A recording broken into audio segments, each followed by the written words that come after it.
sharpened his fingernails once again for the newest one, called, believe it or not, Nightmare on Elm Street 4, The Dream Master. Let's take a look at a clip from it.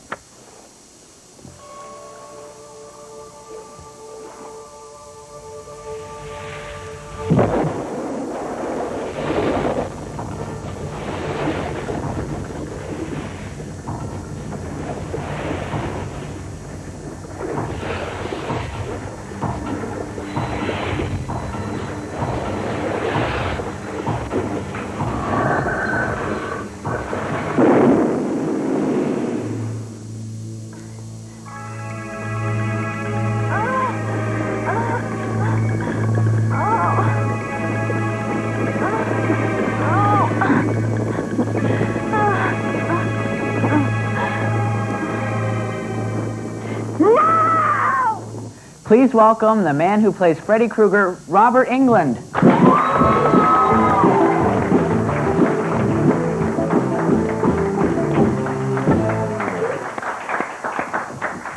Shake! How you doing? Left hand. How are you? Fine, how are you? That was, those are great movies. They are. Very scary. like I've seen all of them. Yes. You're sick. Okay, now, in the past, you've been in other movies and television shows, and you played a nice guy in most of your roles. So what made them pick you as Freddy?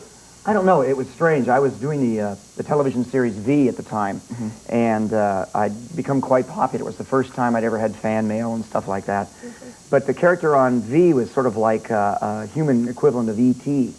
And I was a little afraid that I was going to get typecast because we had just gone from a very successful miniseries into the regular series. And the Nightmare on Elm Street film sort of fit perfectly in my hiatus in between the miniseries and the series.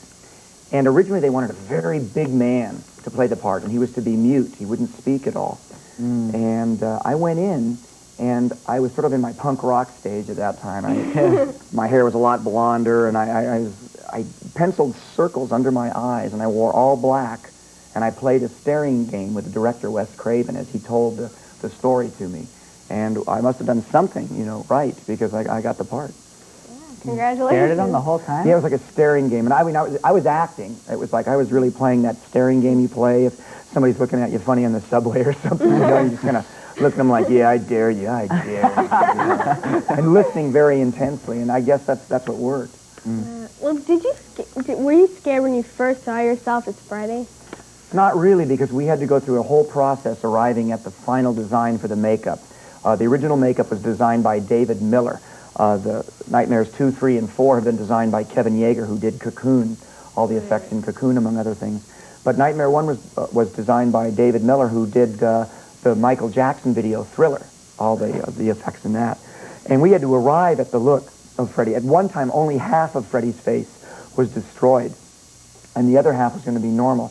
So that if you looked at him on the normal side, you'd be able to reveal the horror of the other side. And then they decided, well, we better make him all ugly.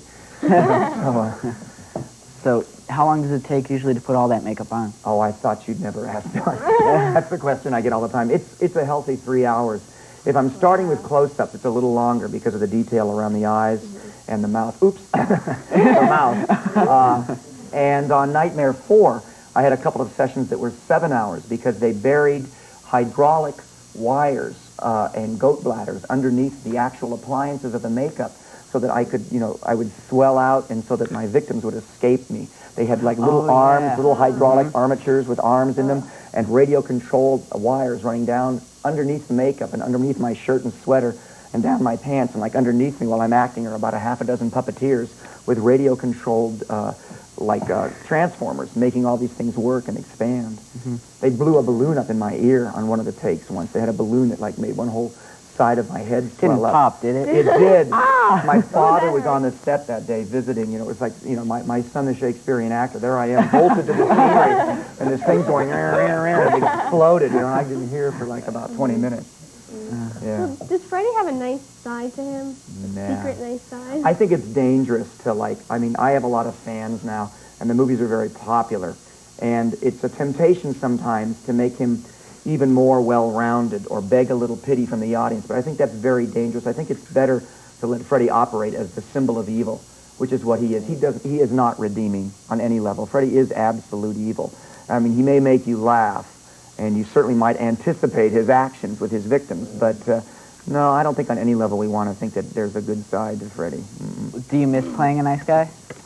Not really, because last year I had a series on CBS where I played a pretty nice guy, a show called Downtown. Oh, Blair Underwood, who's doing so well now on L.A. Law, and Michael Nouri from Flashdance were my co-stars. And it was a terrific role. We got canceled, but I got to play a different character every week, departing from a kind of a personality-less neutral character, kind of like if you saw that Woody Allen movie, Zelig, that was out a couple of years ago. It was kind of like that. Yeah, but that's sort of like what the character was based on. But that was just last year, so I've been pretty busy with other roles, too. Have you always loved horror movies, like since you were younger and everything? I cannot tell a lie. No. I liked, when I was a kid, I loved Forbidden Planet. I remember that movie making a big impression on me. But no, my taste went the other way. Well, Robbie the Robot comes from Forbidden Planet. It's an old 50s sci-fi classic. But no, my taste went the other way. I was kind of a theater snob for a long time and liked more of that kind of stuff. But since I've done Freddy, I've had to become really aware of the horror genre. And I love John Carpenter's remake of The Thing and a movie by Brian De Palma called Sisters are two of my favorite horror movies. So check them out. Rent them at your video store. You'll like them. Well, we have to go to commercial. Sorry. Don't go away, because when we come back, Robert Englund will be with us, and we're going to show you what to serve at your next dinner party, just in case Freddy happens to drop by. So don't go away.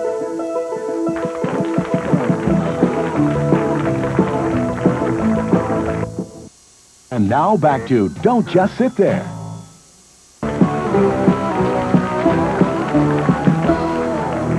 We're back with Robert Englund, better known as Freddy from the Nightmare on Elm Street movies.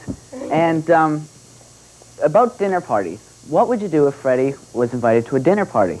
So we're going to show you things that Freddy could do at a dinner party. And first, you start off with the invitations. All right. Freddy is not all, fun and games. He does get invited out, and these come in quite handy. So a little Freddy etiquette. Well, he's been invited, and he opens up the envelope. And let's see here. I see this one coming. A mile away again. All right, here we go. The gift that keeps on giving, and giving, and giving. Another one. It's for you. Thank you. There we go. Now, always at parties, you see cocktail wieners. And is this good for Freddy? One of my favorites, yes. Does Freddy like these? Yes, I know. It's always a good party when they serve cocktail weenies. Oh, we spilled, but not the one we chose for ourselves. Num, num, num, num, num. And Freddy is very clean. I know, no fingers, no hands. You're very handy. What have we here? My favorite! Lady fingers! It looks like the remains of Heather Langenkamp. Remember her? She played Nancy on parts 1 and 3. But you see the dexterity and the grace with which Freddy can handle himself at any soiree in your neighborhood. So do these go well with a tuxedo? They look great with a tuxedo, with a red and green tie and a red and green cummerbund. Oh, yes. Real fabulous. And corn on the cob. For your summer barbecues when you don't want to get butter all over you. Freddy loves them, and of course he has the teeth to do the bite. Of course. Then you have an apple. Ah, an apple. Well, Freddy was teacher's pet. Right. I imagine. Let's peel the apple here. Wow, those things are powerful. Pretty quick.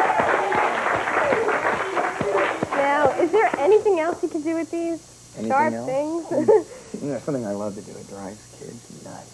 Can you guys, you fix me up with a blackboard? Oh, sure. Sure. Blackboard. Blackboard. Check this one out, Ooh. guys. What's he going to do? What are you going to do? No. Oh, no.